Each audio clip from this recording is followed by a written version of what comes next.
القصه دلوقتي انه جايب لكم سيد عبد الحفيظ على كاس صغير. العاصمة. اسمع، ردك ايه على ما انا جاي لك الراجل اللي جاب لك؟ قال لك اهو في اللائحه اهي بتقول كذا، هتقولوا ايه بقى؟ التنظيم اصلا اللي تابع لاتحاد الكره المصري، كاس العاصمه ده غير تابع لاتحاد الكره المصري اصلا.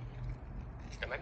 فهو الموسم انتهى. انا بس عايز اسال سؤال، هو اصلا الزمالك مش خرج من كاس الرابطه باين؟ ولا هو خرجنا لسه من بيلعب؟ الرابطة. طب ما هو خرج من كاس الرابطه يا جماعه. انتم يعني حتى الموضوع منطقه مش موجود. انت خرجت من كاس الرابطه، انت بتقول لي معنى شادي حبشي ده سيد عبد الحفيظ على صغير. بتشتغلوا هنا معانا في الدوري المصري وعارفين ان القصص يقول لك مع نهايه الموسم مش مترخه. طيب ما هو الموسم خلص اصلا. هو الزمالك هيلعب نهائي كاس مصر يوم بكره وهو مش موجود هو مش موجود اصلا في كاس الرابطه. فانا مش عارف الموضوع، انا مش عارف المشكله فين. الموضوع باختصار بالنسبه لي، معلش لو انا بقول رايي يعني. لا بتقول ما انا عايز الناس كلها عشان بس انا عارف ان انا الكلمه بتاعتي هتبقى وحشه وهيقول لك المدلس والمزود والكلام ده. الناس هي كلها قالت اصل الزمالك عنده دلوقتي رجع لورا خطوتين وبيراميدز هو اللي بياخد مكانه والكلام ده. يعني اعتقد في حاجه شبه كده.